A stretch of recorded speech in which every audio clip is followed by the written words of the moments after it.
Sejam muito bem-vindos a essa casa que nos acolhe com tanto amor, com tanto carinho, e também aos corações de todos nós, trabalhadores dessa casa, que todas as vezes que nós nos colocamos de frente a frente, ou nas manhãs, ou nas noitinhas aqui do Consolador, com muita alegria, com muita felicidade que a gente olha no rosto de todo mundo, né? E pensa assim, gratidão, Pai, por podermos estar respirando o mesmo ar neste momento e principalmente hoje, nessa manhã linda de sol, né, nesse início de semana festiva e especial que nós iniciamos hoje, né, porque o domingo é o primeiro dia da semana, que amanhã já é segunda, né? Então, a gente está dando início a uma semana linda essa semana, né?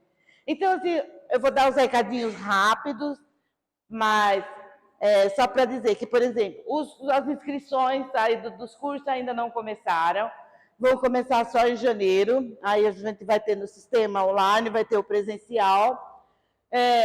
Nós temos agora o nosso bazar, que é uma vez por mês, que não é bazar, é o shopping do Consolador, porque vende de tudo, né? Cama, mesa, banho, tudo que vocês imaginar, no nosso shopping tem. E é sempre Black Friday, né? Porque é sempre muito barato, então a gente não é só novembro, é o ano inteiro. E agora a gente tem também a nossa lojinha fixa, né? É só subir a escada, na primeira sala à direita a gente está lá com a nossa lojinha. Também os preços não são diferentes, são preços baratíssimos. O atendimento é perfeito, né? Porque são todas selecionadas com a diretoria desta casa para poder trabalhar lá na lojinha, né? Então, pode subir sem medo, porque o atendimento é perfeito. E sendo assim, tem outra coisa. Nós já estamos na última semana do Natal, mas a nossa árvore ainda está lá, né? Que foi feito para a campanha que a gente montou, tem 4 preços de bolinhas, né? Quem quiser ainda continuar nos ajudando, a nossa árvore está lá, pode adquirir uma bolinha para levar e colocar lá na árvore da sua casa.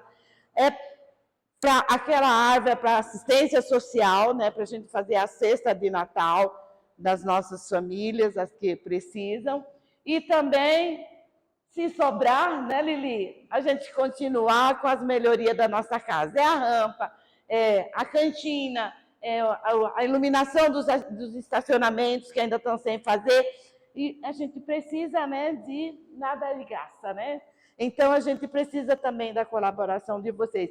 Nós agradecemos imensamente a cada um que nos traz as doações, porque aqui nós só organizamos os trabalhos que vocês fazem, né? Porque tudo que nós doamos vem de doação de vocês. Então, a casa só organiza e dá, já tem o canal certinho para entregar. Então, eu agradeço muito a Deus, mas agradeço imensamente mesmo por tudo que a gente conseguiu fazer esse ano. Todos nós, né? Não foi o Consolador, foi a casa inteira que a gente conseguiu fazer o nosso trabalho até essa semana que vem, que é a última semana deste ano, tá? Gratidão, gratidão, gratidão a todos. Agora eu vou chamar a Célia, que ela vai fazer uma poesia e em seguida já vai fazer a prece inicial e depois a gente vai receber um palestrante que não é assim conhecido da casa, mas de vez em quando, como ele mesmo diz, a gente precisa de overdose de Kiko, tá bom? Bom dia a todos. Bom dia. Que o amor de Jesus esteja entre nós hoje e sempre. Que nós somos um eterno aprendiz do nosso divino Jesus. Sou um viajante aventureiro em busca da felicidade. Vi tantos olhos tristes banhados pelas lágrimas da maldade. No silêncio da minha alma embarquei na nave de Jesus. Viajando dentro do homem, vi o orgulho e a ambição que fere e machuca a vida dos irmãos, matando a semente que a mãe plantou no coração. Vamos com Jesus usar a ferramenta do amor, a semente da compreensão, o adubo da bondade e colher o fruto da amizade.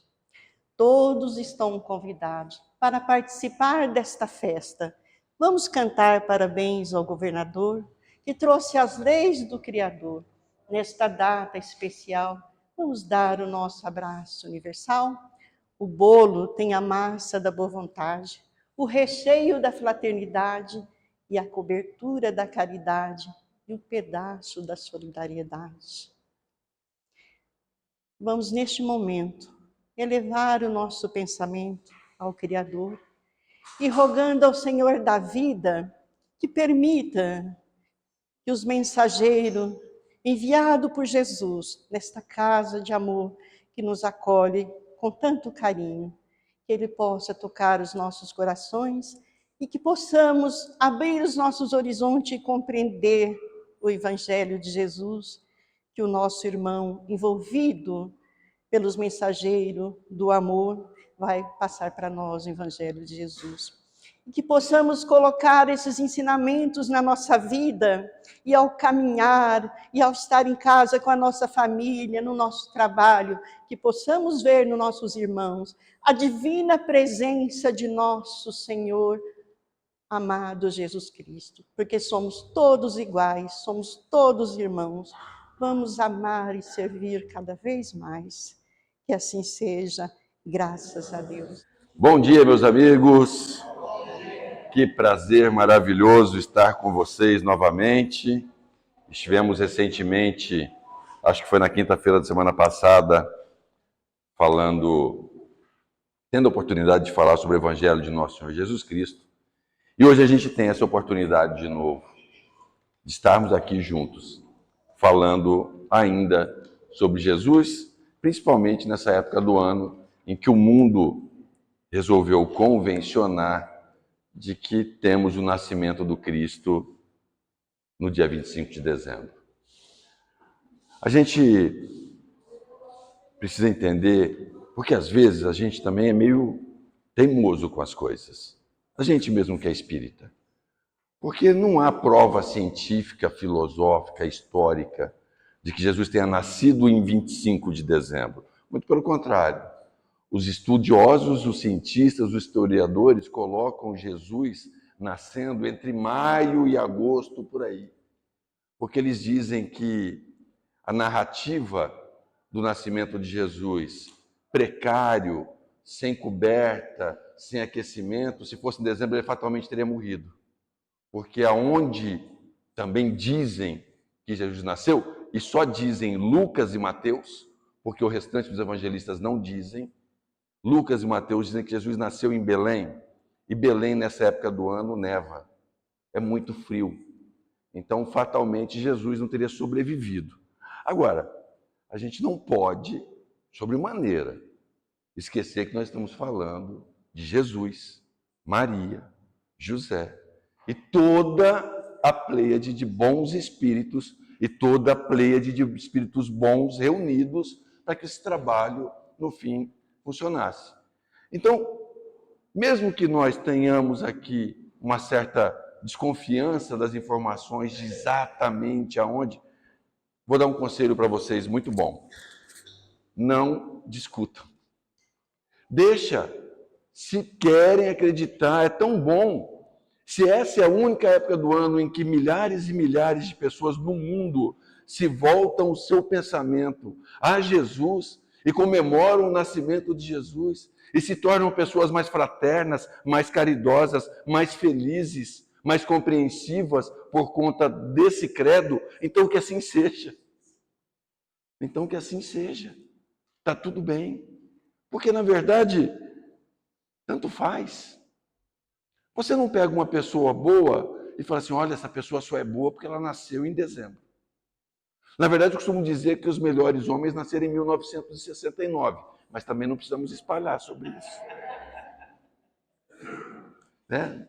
Não vamos espalhar sobre isso. Que diga minha loira, que hoje não está presente. Hoje nós fazemos 26 anos de casado. Há quem diga que são 27. Ela pode comprovar que os homens de 1969 são aroeira.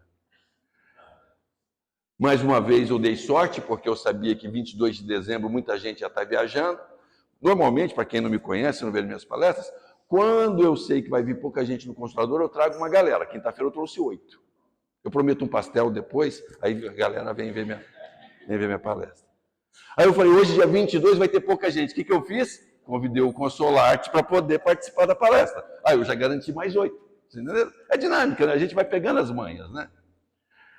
Jesus é um espírito puro. Puro. Na classificação dos espíritos, quando a gente estuda, né, o Pentateuco, os 5 livros do Espiritismo, o espírito puro é o auge. É o espírito responsável por fazer a vontade divina na terra. Eles falam diretamente com Deus. Eles têm esse entendimento, eles têm essa percepção, eles conseguem entender Deus e falam diretamente com Deus. Você pode pegar e dizer que todo espírito puro é médium de Deus. Ele recebe informação direta de Deus. Jesus não é diferente. Jesus é um espírito puro, tanto quanto tantos outros espíritos puros existem, porque afinal de contas, Deus não privilegia ninguém, nem Jesus. Jesus precisou participar de todo o processo que todos nós estamos participando. Não tenham dúvida sobre isso. A questão é que ele é um espírito muito antigo e por conta de ser um espírito muito antigo, passou por tudo que nós passamos muito antes de nós. E provavelmente passou por todos os sofrimentos que nós passamos, por todas as provas, por todos os aprendizados. E hoje a minha ideia aqui, depois que a gente terminar o nosso papo, é chegar a esse desafio humano de Jesus. Porque o Jesus divino, sendo um espírito puro, ele tem ferramentas fáceis. Que eu vou falar para você o que pode um espírito puro. Eu anotei aqui, porque é tanta coisa que eles podem. Eu falei de cabeça, eu como não sou ainda um espírito puro, por pouco, né? Então, o espírito puro tem superioridade intelectual e moral absoluta. Superioridade intelectual e moral absoluta. Ele tem liberdade da matéria, porque ele já superou todas as influências da matéria. Ele tem sabedoria infinita. Ele tem amor incondicional. Ele tem paz interior. Obviamente, ele é imortal, como todos os espíritos o são.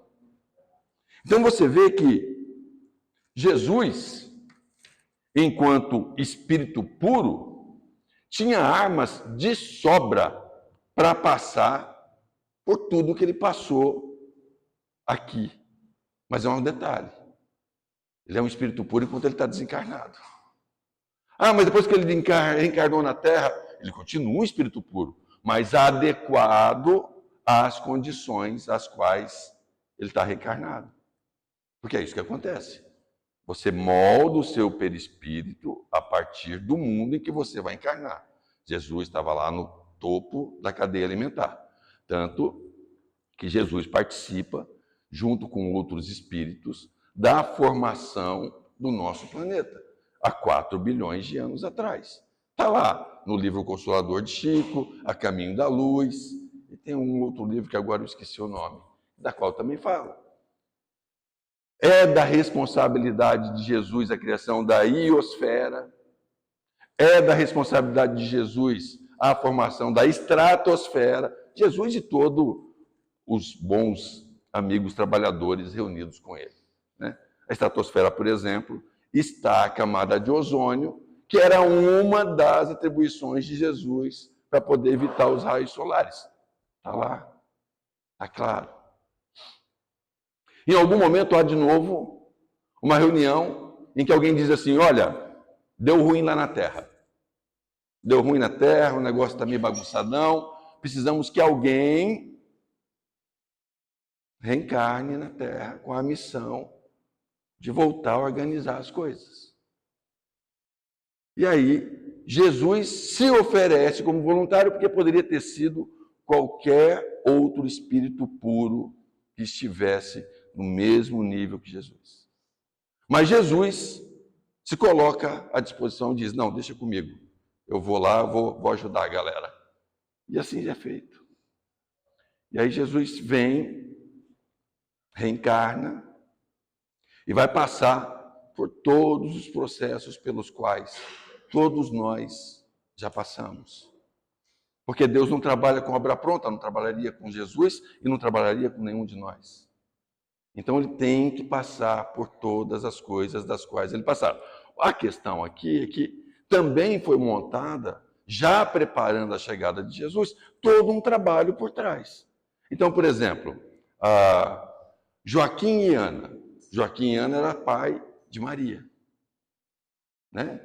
Então, Joaquim e Ana, se a gente olhar lá para o Antigo Testamento, para o Novo Testamento, já na Bíblia original, não no Evangelho segundo o Espiritismo, na Bíblia original, tem lá a instrução de que Joaquim queria muito engravidar, não conseguia engravidar Ana, então ele sai a jejuar, passa 40 dias em jejum, quando ele retorna, Ana está grávida. Dessa mágica nasce Maria. Maria, mãe de Jesus, segundo a Bíblia, já é concebida sem uma relação sexual normal. E aí a gente vai chegar numa outra coisa, que eu também recomendo que vocês não arrumem problema com as outras pessoas de outras doutrinas e de outras denominações religiosas. Mas eu vou deixar um gancho para a gente falar sobre isso. Porque a gente entra nesse assunto do nascimento virginal de Jesus, né? De Maria dando à luz a Jesus sem ter tido uma relação sexual completa. Da mesma forma, do nascimento de Maria, porque Maria, dizia a lenda que Maria também nasceu assim. O que vai dizer o Espiritismo e a razão mais profunda, mais seca? A única maneira de reprodução entre humanos que existe, ou é a relação sexual, ou usando das técnicas de fertilização que a ciência apresenta, e aí você tem in vitro, você tem por óvulo, você tem todas elas, mas a questão aqui não é a relação sexual em si, mas óvulo e espermatozoide. Esse é o desenho. Né? Então, como é que Jesus nasceu? Cara, seco, de bate-pronto? Maria precisou ter relação com José, porque naquela época não tinha fertilização. Maria precisou ter uma relação com José, e dali você tem Jesus. Mas há uma outra situação, que eu também não bato o martelo quando você está tratando de Jesus, Maria, José e todo o plano divino que envolve esse triângulo.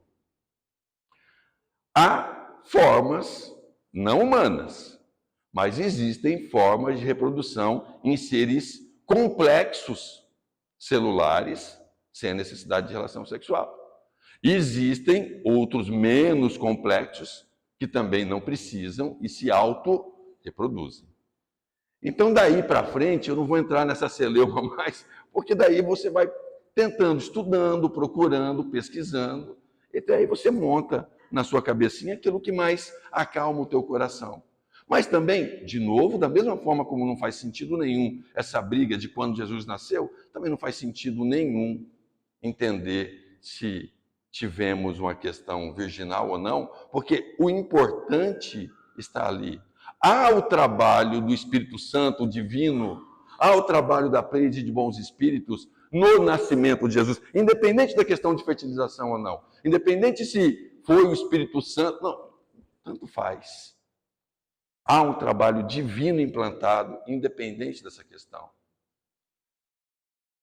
Muitos de nós insistimos nessa questão virginal de Maria, porque, teoricamente, também pelos estudos e pela ciência, Maria foi dada a José, porque depois que Joaquim e Ana tiveram Maria, pouco tempo depois Joaquim e Ana morreram, desencarnaram. Maria foi dada para um convento do qual Joaquim, que era um homem muito bom, doava muito dinheiro.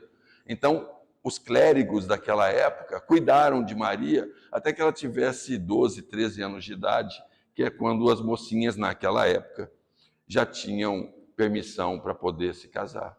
José, com toda a certeza do mundo, era um homem bom, mas velho. José não era um cara novo. José já tinha uma idade. Aquele também não era o primeiro casamento de José, porque José tem filhos. Então, aquela questão de, Jesus era filho único? Esquece. Esquece. Não tem possibilidade de Jesus ter sido filho único, porque José já estava no seu segundo casamento. José já era um homem velho quando José encontrou com Maria. Então, com certeza absoluta, José já tinha filhos. Porque a ideia, o plano dos clérigos daquele momento, foi oferecer Maria a José, para que Maria ajudasse José a cuidar da casa e da família. Se fosse só José, os padres, os bispos daquela época, não teriam passado Maria para ele. Entende? Maria era para poder cuidar de José, da casa de José, dos filhos de José. E ela era muito nova, 12, 13 anos. Mas naquela época, isso podia. Minha avó casou com meu avô tinha uma diferença de 10 anos de idade. A minha avó começou a namorar com meu avô, ela tinha 13. Com 15 anos ela fugiu com meu avô, porque naquela época fugia, né? Fugia para não dar festa, era isso que acontecia, né? Fugia para não dar festa, é verdade. Era todo mundo muito pobre, e aí não tinha condição. O que você fazia? Levava a gata embora, ia morar lá no seu cantinho, fugia para não dar festa. Né? E aí minha avó fugiu com meu avô. Naquela época podia, hoje é imoral. A gente já falou sobre essa questão da moralidade que evolui com o tempo, né? Várias vezes. Né? Então, de toda essa confusão nasce Jesus. Com uma missão clara, implantar o reino de Deus na terra. Aonde? Jerusalém. No meio de quem? Dos fariseus. E é aí que eu quero começar para que vocês entendam a questão humana de Jesus. Veja, 586 a.C., os babilônios já tinham destruído Jerusalém uma vez. 130 e poucos antes de Cristo, os saduceus já tinham dado Jerusalém como parte de moeda, trocando por outras guerras em outros países. Então aquele povo, que era o povo prometido de Deus, o povo escolhido de Deus, que tinha lá o seu lugar, que era o povo onde Deus botou o dedo e falou, vocês é o cara, viviam há quase 1000 anos antes de Cristo, sob completo domínio inimigo. Por raças que não acreditavam na mesma coisa que eles acreditavam, que não adoravam o mesmo Deus que eles acreditavam.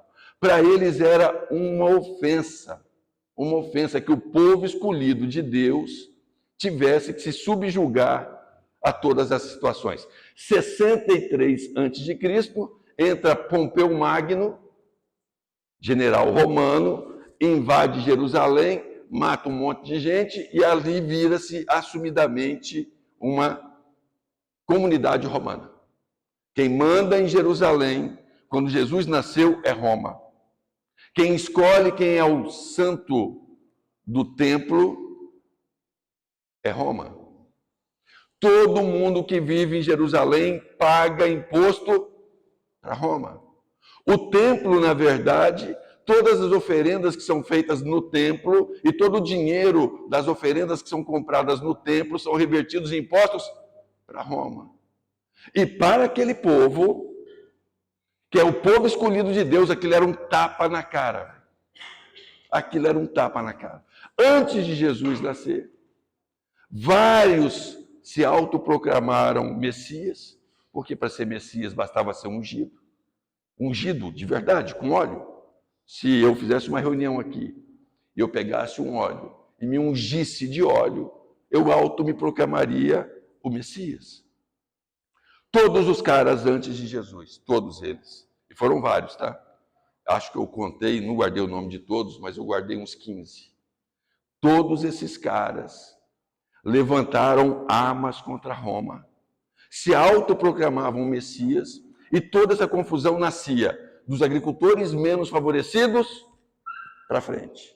Então, os caras iam na região, principalmente Nazaré, Galileia, um dos motivos de Jesus ter sido, inclusive, tentaram defenestrar Jesus, né? Empurrar Jesus do monte, porque Jesus, em Nazaré, na Galileia, ele não tinha voz, que foi onde ele nasceu, foi onde ele foi criado.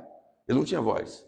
Por quê? Porque as pessoas aguardavam, sinceramente, um Messias que implantasse o reino de Deus para os judeus na base da força. Não poderia existir um reino de Deus para os judeus em Jerusalém se Roma continuasse armada e dona e mandando em tudo. Então, quando Jesus nasce, o cerco está armado, velho. Socialmente, a missão de Jesus é horrorosa. É horrorosa. Eu fiz um levantamento básico, descobri que hoje em Jerusalém tem mais ou menos em Israel toda, tem mais ou menos 9.800.000 pessoas. E aí eu fui ver que judeu messiânico é que acredita em Jesus como Messias. Judeu messiânico, eles não chamam de judeu católico, mas judeu messiânico. Judeu messiânico tem 30.000. Fiz uma conta rápida, 30.000 na proporção de 9.800.000, nós chegamos à conclusão de menos de 1% de pessoas que se declaram judias messiânicas. Se você jogar isso lá para trás, quando Jesus nasceu, Jerusalém tinha 100.000 pessoas. Se você pegar esse menos de 1%, provavelmente Jesus não impactou naquela época 10.000 pessoas. Não impactou 10.000 pessoas. Olha o tamanho do trabalho de Jesus. Olha o tamanho do trabalho de Jesus. E aí você vai encontrar o que a gente chama mesmo de verdade dos desafios que Jesus passou. O primeiro deles foi: como é que eu faço para poder trazer pessoas próximas de mim?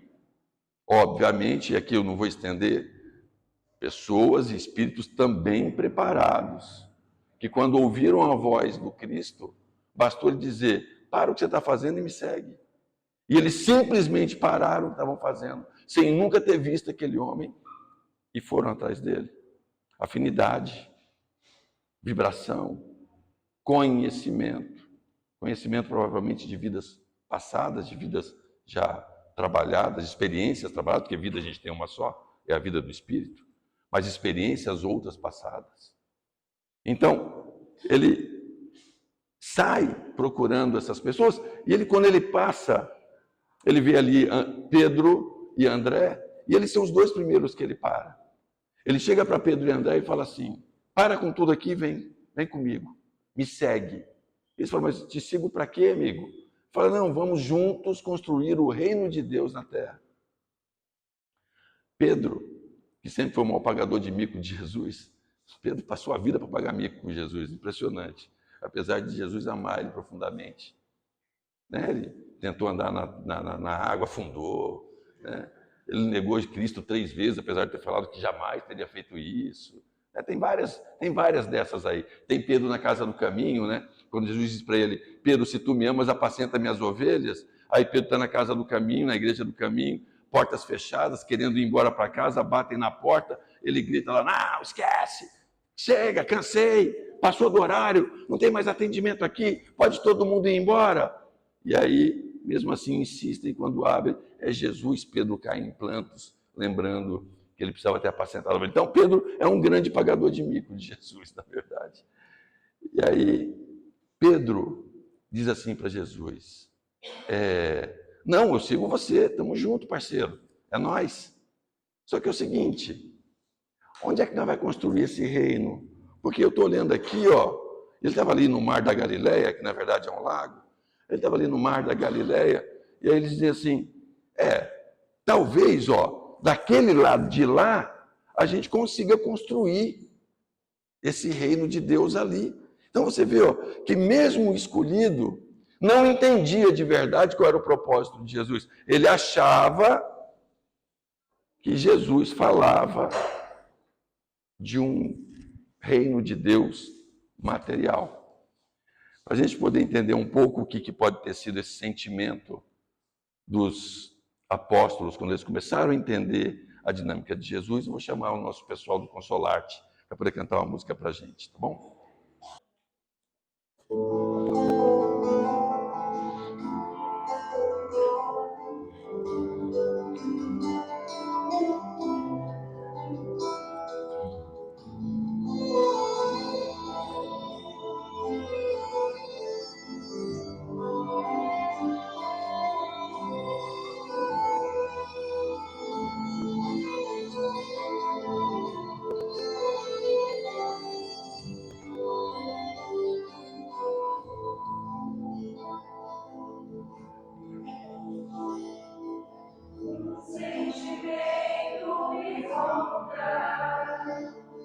Não sei dizer, tudo é novo pra mim.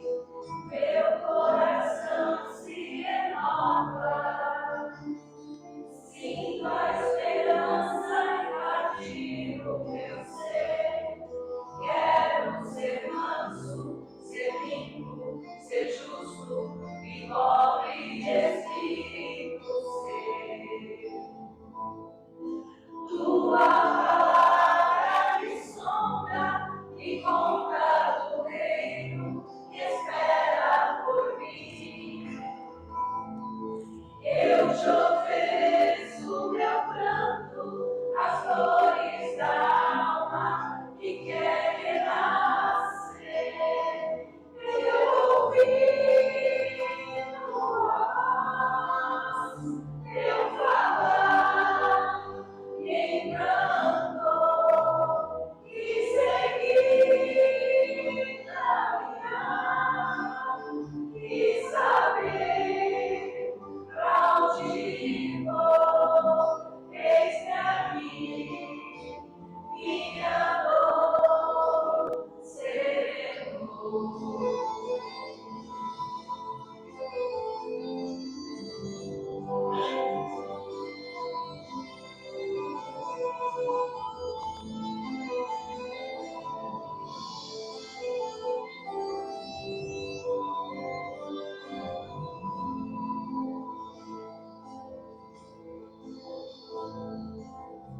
Sentimento que ronda, não sei dizer, tudo é novo pra mim. Meu coração se renova, sinto a esperança invadir o meu ser. Quero ser manso, ser limpo, ser justo e pobre de espírito ser. Tua palavra me sonda e conta do reino que espera por mim. Eu te ofereço meu pranto, as dores da alma que quer renascer. Eu ouvi tua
Cada dia está mais bonito essas meninas cantando, né? Deixa a gente emocionado, né?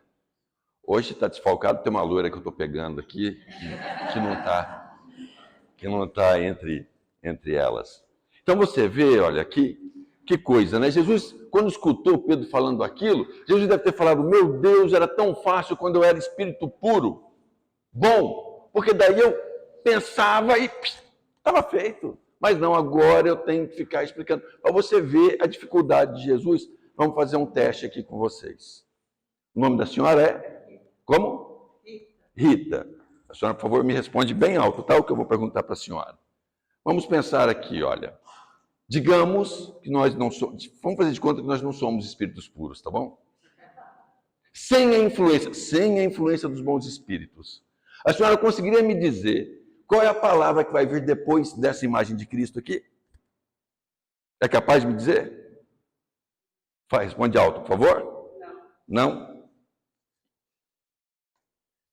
Uma salva de palmas, acertou! Muito bem. Tá vendo como é fácil? É fácil, basta você querer, você consegue as coisas. É muito simples. Ô Gustavo, pensa, por exemplo, em um produto no mercado. Qualquer tipo de produto, não precisa falar não, só pensa. Pensou? Gordinho para pensar em comida é fácil, né? Rapidinho já. Pensou? O que nós temos aqui? O código de barras do produto que ele pensou. Uma salva de palmas. Transição de pensamento. Transição de pensamento, isso é importante. É muito importante. Minha filha Isabela, eu vou dar esse boi para ela. Fala para mim uma frase que você gosta, que você acha que é sensacional. Qualquer uma, pequenininha, que seja. Uma frase. Tipo, cão que lada não morde, qualquer coisa assim. Não sei. Alguém pode me falar uma frase qualquer que goste? A gente muda de... Porque a espiritualidade, ela anima a todos nós, né? Fala uma frase ali. Não lembro nada disso. Fala uma frase, minha amiga, por favor. Num piscar de olhos, tudo pode mudar. Você vai ficar muito impressionada se eu disser para você que no próximo slide está escrito exatamente isso. Ficaria? Exatamente isso. Parabéns. Tudo bem? Transição de pensamento. Está funcionando? Não, mas eu não tenho mais, também já acabou. A palhaçada já acabou. Então, você vê como é difícil a gente conseguir as coisas, mas para alguns espíritos eram fáceis. E aí o que a gente tem, a partir dessas dificuldades de Jesus encarnado, são os desafios humanos de Jesus. Porque enquanto divino, apesar de não serem fáceis, mas ele tinha ferramentas. Mas o que nós queremos falar aqui é sobre os desafios humanos. E desafio, para a gente poder entender, é o limite, tá bom? Você pensa, por exemplo, se nós tivéssemos colocado aqui, eu e Reinaldo Gianecchini, e saíssemos perguntando aqui para todos vocês quem era o mais bonito, obviamente, eu seria humilhado em praça pública. Isso não seria um desafio para Reinaldo Gianecchini. Se eu pegar o Tiago Lacerda e botar junto, aí a coisa começa a ficar difícil. Jesus tinha o desafio humano, porque se ele falha, ele perde o trabalho dele. Por isso que é desafio. Não é qualquer coisa. Jesus é submetido aos desafios humanos, e se ele erra, ele perde a obra. Se ele erra, ele perde o trabalho. Não é igual botar o Gianecchini do meu lado. Ele não tem uma segunda chance. Então, eu tentei levantar esses desafios humanos de Jesus. A primeira delas é a compreensão limitada das pessoas que cercavam Jesus. Lembra? Se a gente for olhar, nem 1% da população de Jerusalém na época conseguiu entender o que Jesus dizia e seguiu Jesus. Nem 1%. essa dificuldade de comunicação fez com que ele tivesse que procurar ferramentas para poder conversar com o povo. E aí surgem as parábolas. Então, esse foi o primeiro desafio. Como é que eu falo para esse povo tão sofrido que o reino de Deus está dentro de nós? E que eu vim não para rasgar as leis, mas para justificá-las e mostrá-las qual é a forma certa da interpretação. Quantas vezes nós também já não passamos por isso nas nossas vidas? A gente tenta se colocar, a gente tenta se expressar, e a gente não é ouvido, a gente não é escutado. A gente não é escutado, às vezes, dentro da nossa comunidade doutrinária ou religiosa na qual a gente frequenta. Às vezes a gente não é escutado, não é ouvido dentro das nossas casas com nossos maridos, com os nossos filhos, com as nossas esposas, dentro da família.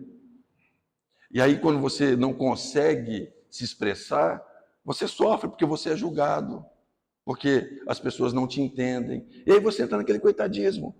Meu Deus, ninguém me entende, todo mundo interpreta o que eu falo errado, tudo que eu tento falar dá errado. Aí eu estou tentando dizer que você é bonita, mas eu uso frases e maneiras de tal forma que ao invés de eu conseguir dizer isso, ao invés de você me agradecer, você ainda reage contra mim.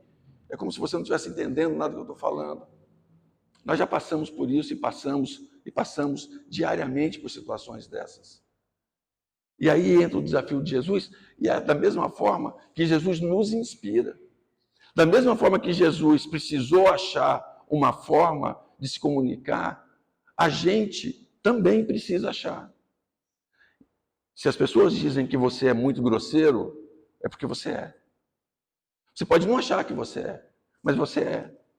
Se as pessoas estão dizendo para você que a forma de você falar é muito bruta e que você precisa ser muito mais manso, é verdade também. Porque você é. Porque o outro enxerga em você as coisas que você não vê em você mesmo. Da mesma forma que você enxerga no outro as coisas que você não vê em você. Isso é uma via de mão trocada. Então, na minha opinião, o primeiro desafio pesado de Jesus foi a comunicação. Foi de como é que ele fazia ser entendido. Que é os desafios que nós passamos até hoje na vida moderna. A segunda situação, a resistência à mudança. Porque ele chega lá, no mundo que eu já descrevi para vocês mais ou menos como é que era, muito rapidamente, e ele chega precisando mudar isso. Ele chega precisando dizendo que, olha, amemos a todos igualmente, façamos a caridade, amemos um Deus de amor e não esse Deus de castigo. Deus não é isso que vocês pensam, Deus é outra coisa, né? E ele vai colocando, vai batendo, tentando fazer com que nós, ou todos os espíritos encarnados na época, também mudassem. E aí tem um fato curioso, científico, por que é que nós somos tão avessos a mudanças? Alguns de vocês que já me escutaram tantas e tantas vezes falando, já devem estar cansados de me ouvir repetir essa mesma história, mas é a questão dos homens primitivos, quando saíam para caçar. Eles ficavam ali, entravam, viam que um leão, algum animal grande, entrava numa caverna, e eles ficavam ali dias, esperando aquele animal sair, porque eles não são doidos de entrar. Né? Eles são primitivos, mas não são burros.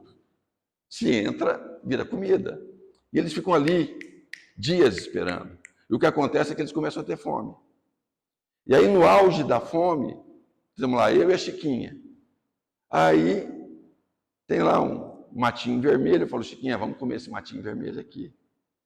A Chiquinha fala, você está doido? Não vou comer isso nada. Eu falo, não, vamos comer, eu estou com muita fome, vou comer. Quer ver se você é bunda mole, Chiquinha? Aí eu vou, pego o negócio, como e morro. A Chiquinha que viu que eu morri, eu falo, nunca na vida que eu vou comer um matinho vermelho desse. Aí começa a nossa primeira resistência à mudança. Então, o que Jesus enfrentou com aquilo, nós enfrentamos na nossa vida diariamente e faz parte do nosso desafio do mundo. Aceitar e provocar as mudanças. Tudo muda, gente. Só tem duas coisas certas nessa vida: o desencarne e a mudança. Todos nós vamos desencarnar e tudo o tempo inteiro muda. Não adianta a gente achar que não vai mudar, vai mudar. Não adianta o quanto feliz você foi hoje. Amanhã você pode ser absurdamente triste. Isso quer dizer que eu vou continuar triste depois? Não, depois você vai ser feliz de novo. E depois triste outra vez. A gente não precisa se acomodar com as mudanças quando as mudanças não nos favorecem. Isso não é necessário. A gente tem que lutar contra elas. Mas a gente precisa resignar. Entender que há uma força maior, que governa tudo isso que está acontecendo. Que nós temos um objetivo, e esse objetivo é muito claro. É nos tornarmos espíritos puros. Essa é a única missão que Deus deu a cada um de nós aqui encarnados. E por quê? Porque é da obrigação do espírito puro ajudar Deus na governança dessa bagunça aqui toda. Então, o seu compromisso com Deus é se tornar um espírito puro. Quando vai chegar isso? Jesus é há 4 bilhões de anos. Solidão e isolamento. Esse era outro desafio humano pelo qual Jesus passava e que todos nós passamos. Apesar dele ser Jesus, apesar dele estar envolto de pessoas com quem ele estava falando, apesar de ele ter os apóstolos próximos, ele se sentia absolutamente isolado. Porque ele era diferente, ele era de outro jeito.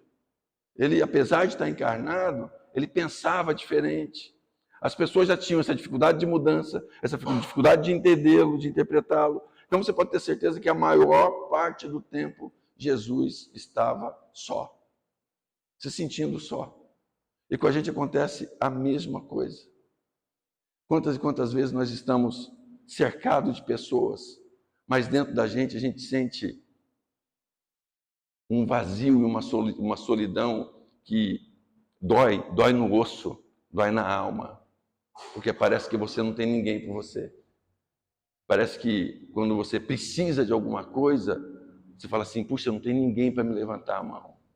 Mas você não pode esquecer que há a espiritualidade sempre do seu lado, pronta para te assistir. Você precisa crer, você precisa acreditar nisso, profundamente, colocar dentro do seu coração, de que você nunca está só. Por pior daquilo que aconteça, por pior que você seja, por pior que as outras pessoas que estão perto de você, você imagine que sejam, há a espiritualidade que te apoia e que te cuida, da mesma forma que apoiava e que cuidava Jesus. E se Jesus não tivesse certeza absoluta disso, fé absoluta disso, ele teria falhado em mais um dos desafios humanos dele. A tentação e a luta interior que todos nós passamos todo o tempo, obsediados, dando brecha para obsessores.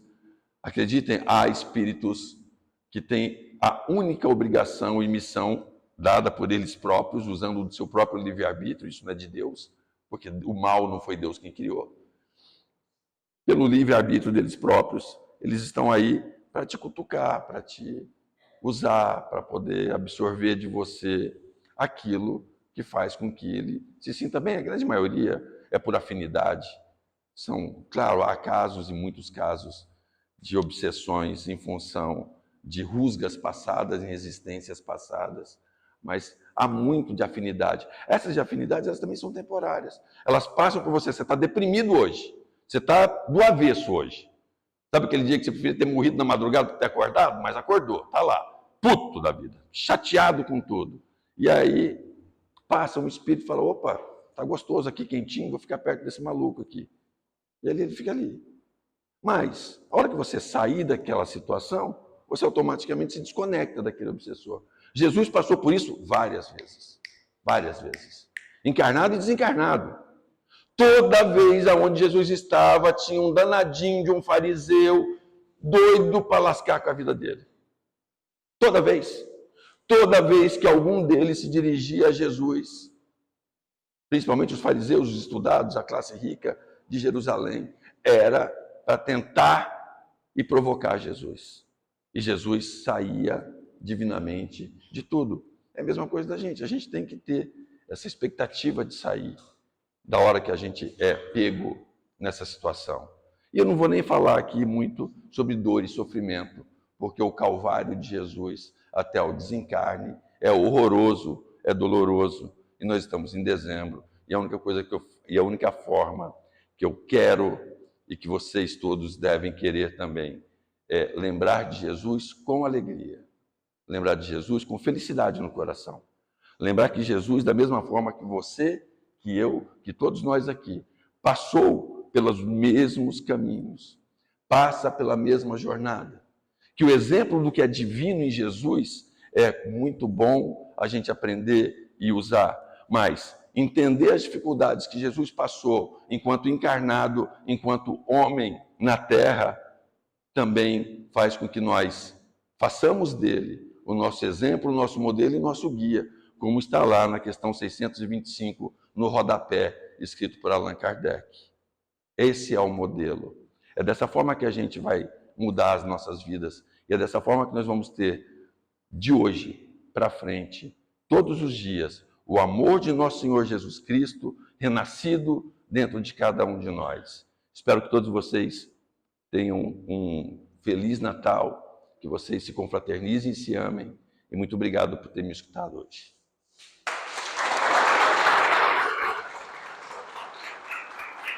Agora é com vocês.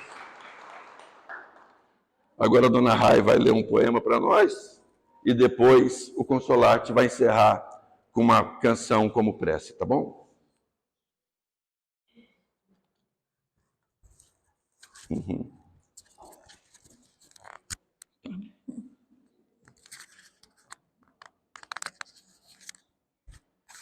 Acho que aqui. Bom, eu ia falar um poema sobre Natal, mas de última hora resolvi uma outra coisa, porque você sabe que a espiritualidade trabalha assim, de última hora vem aqui e nos manda fazer outra coisa.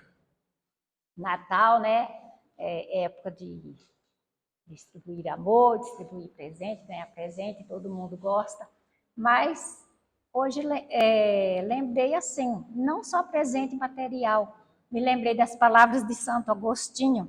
Santo Agostinho mandava a gente esbanjar amor, e ele dizia, esbanja amor a mão cheia, oferece, atira-o pela janela, espalha-o aos quatro ventos, esvazia os bolsos e terás mais do que tinhas. Agora, o poeta Giuseppe Chiaroni, tem esse nome italiano porque ele era filho de imigrantes italianos. Hoje já está na espiritualidade, talvez, trabalhando também com poesia. Então, em época de Natal, ele também dizia, oferece amor, dá de ti o que de melhor você tem. E ele fez um poema assim, dá de ti quanto puderes, o talento, a energia, o coração, dá de ti para os homens e as mulheres, assim como as árvores e as fontes o dão. Não somente o sapato que não queres, ou a capa que não usas no verão, darás sem refletir, sem ser notado, de modo que ninguém diga obrigado ou te deva dinheiro ou gratidão. E com espanto notarás um dia que viveste fazendo economia de talento, energia e coração. Agora, o Consolarte, nós prometemos ter uma conversa com o Mestre Jesus e nós vamos dizer uma coisa para Jesus. Todos nós vamos dizer.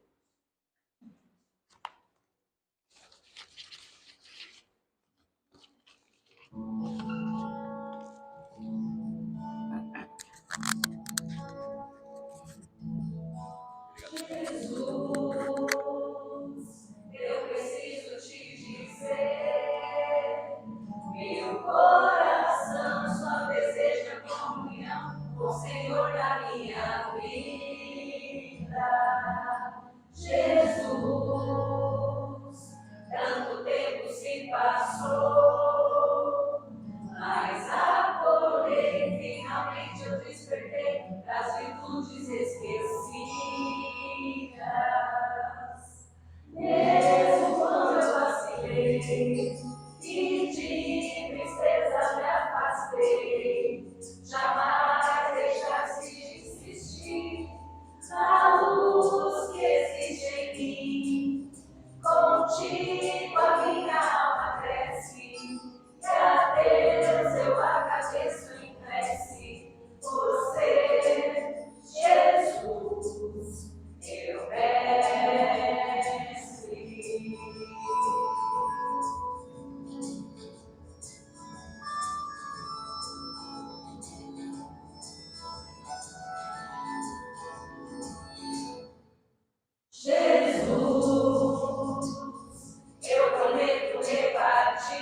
sobre